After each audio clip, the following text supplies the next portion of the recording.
Maligayang pagbabalik sa Rex Recap. Sa video na ito, ibabahagi ko sa inyo ang action and thriller movie na pinamagatang Out of the Furnace na ipinalabas noong 2013. Nagsisimula ang pelikula sa kwento ng isang lalaking nagngangalang Harlan de Groot na makikitang nanonood ng pelikula sa loob ng kanyang sasakyan sa isang parke. Kasama niya ang kanyang babaeng kaibigan na tumatawa sa kanya.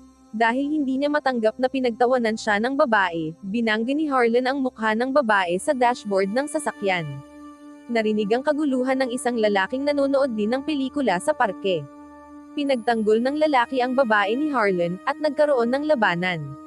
Sa kasamaang palad, bogbog ang inabot ng lalaki kay Harlan. Samantala, isang lalaking nagngangalang Russell Baze ang nagtatrabaho sa isang steel mill sa Pennsylvania. Pauwi na siya mula sa trabaho nang makita niya ang sasakyan ng kanyang nakababatang kapatid na si Rodney Baze Jr. sa labas ng karerahan ng kabayo. Bumaba si Russell at nilapitan ito. Kagagaling lang ni Rodney sa karera ng kabayo kung saan siya ay tumataya ng pera. Nang makita ito, tinanong ni Russell ang kanyang kapatid kung saan ito kumuha ng perang pinantaya. Umamin si Rodney na nangutang siya sa isang loan shark na si John Petty, na may-ari ng isang bar at sangkot sa mga ilegal na gawain. Naiinis si Russell sa ugali ng kanyang kapatid na nangutang lamang para makapagsugal. Gayunpaman, hindi niya magawang pag-alitan ang kaisa-isa niyang kapatid na mahal niya. Kinabukasan, binisita ni Russell ang kanilang amang may sakit. Inaalagaan ito sa bahay ng kanilang tiyuhin na si Red Baze.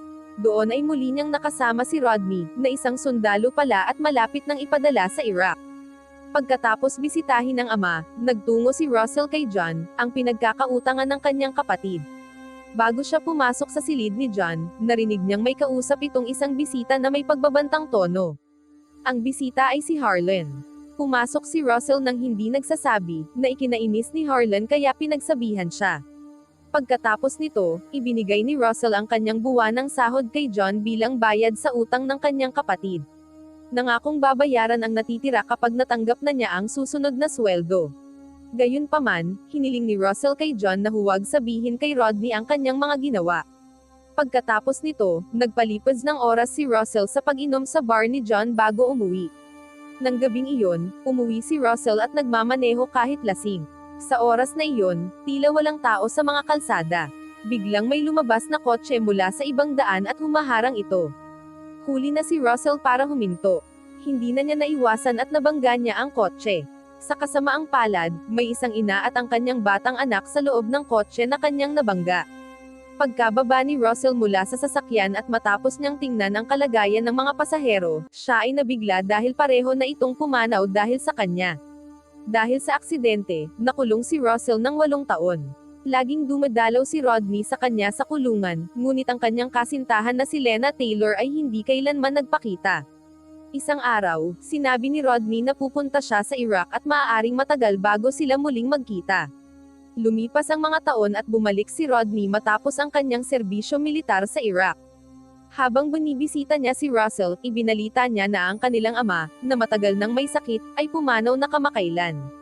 Lubos na nalungkot si Russell sa balita. Ngayon, si Rodney na lamang ang natitirang pamilya niya. Sa madaling salita, nakalaya rin si Russell mula sa kulungan. Sa araw ng kanyang paglaya, siya ay sinundo ni Rodney. Ang una niyang pinuntahan pagkatapos makalaya ay ang puntod ng kanilang ama at ina. Pagkatapos, gusto niyang makita si Lena. Sa wakas, nalaman niya kung bakit hindi siya dinalaw ni Lena sa kulungan, dahil mayroon na itong nobyo, isang hepe ng pulisya na nagngangalang Wesley Barnes. Tahimik na pinagmasdan na lamang ni Russell ang lalaki mula sa malayo.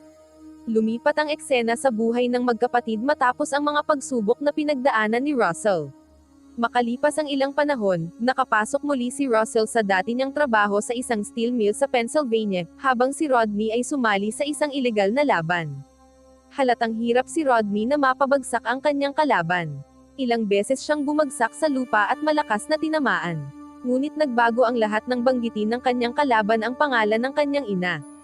Napukaw ang galit ni Rodney. Para bang nagkaroon siya ng karagdagang lakas, kaya sa huli, siya ang nanalo sa laban. Sa katunayan, sumali siya sa ilegal na laban na ito upang mabayaran ang kanyang mga utang kay John na lumalaki.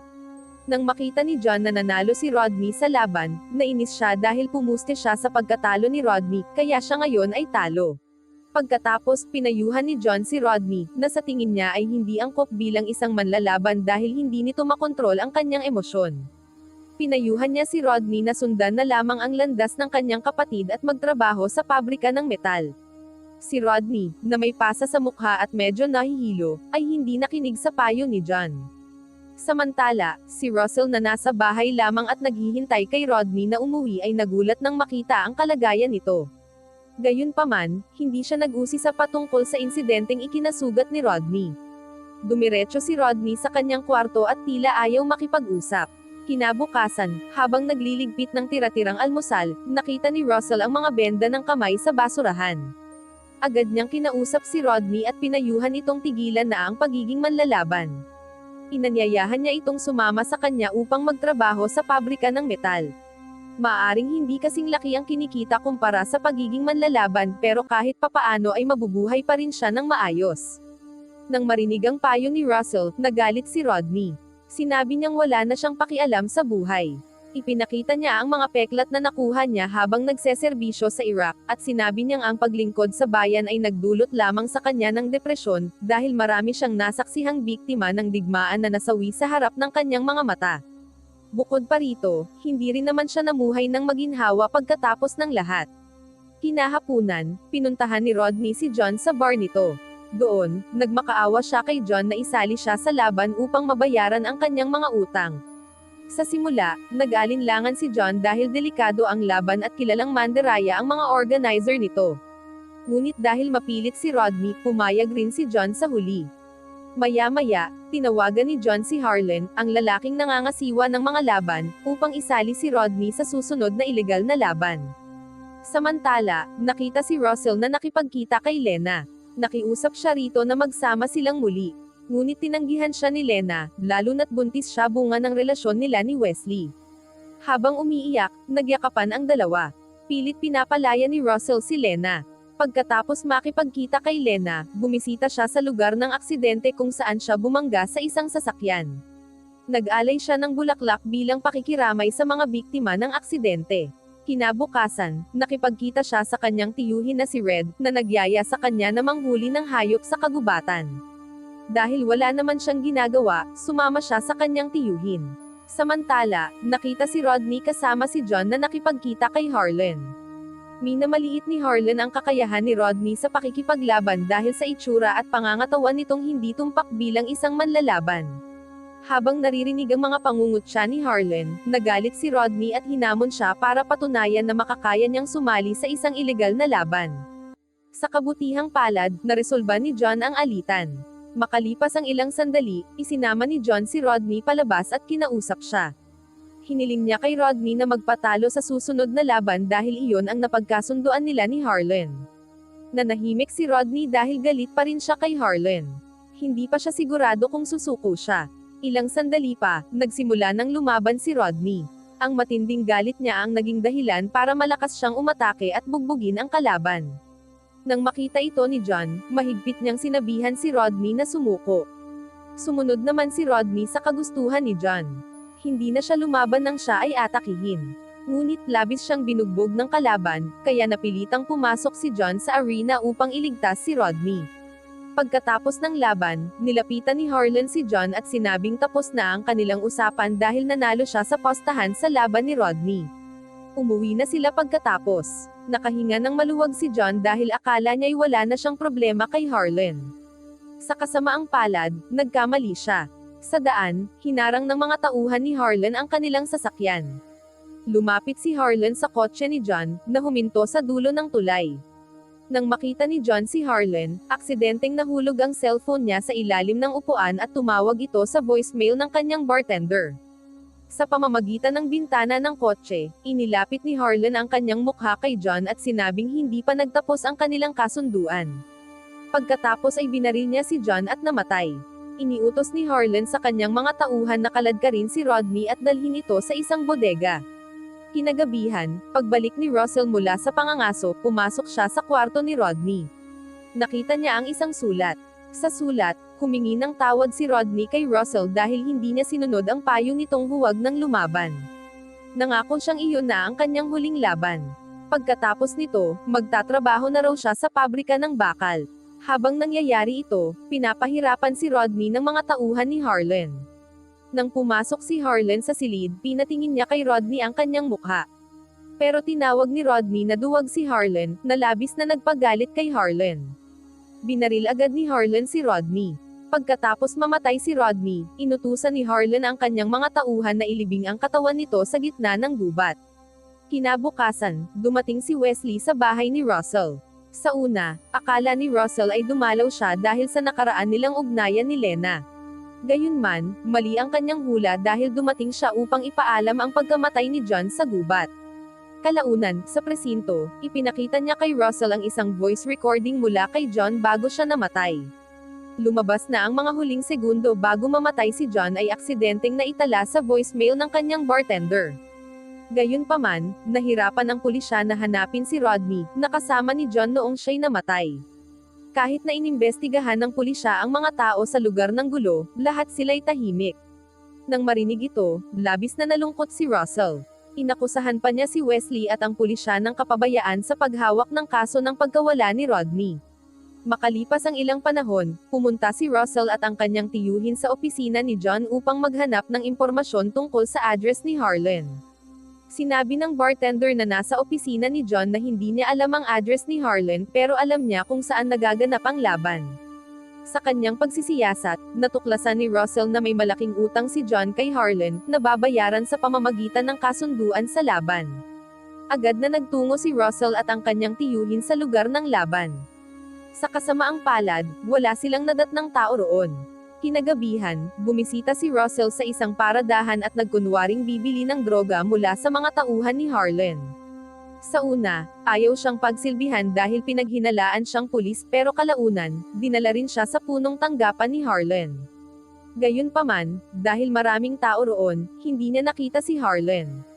Nabigo ang kanyang misyon. Habang nagmamaneho si Russell kasama ang kanyang tiyuhin, pinahinto sila ng isang lokal na pulis.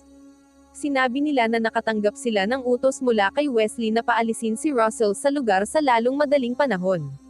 Idinagdag ng pulis na ang mga taong iyon ay kilalang gumagawa ng batas sa sarili nilang paraan at hindi magiliw sa mga dayo.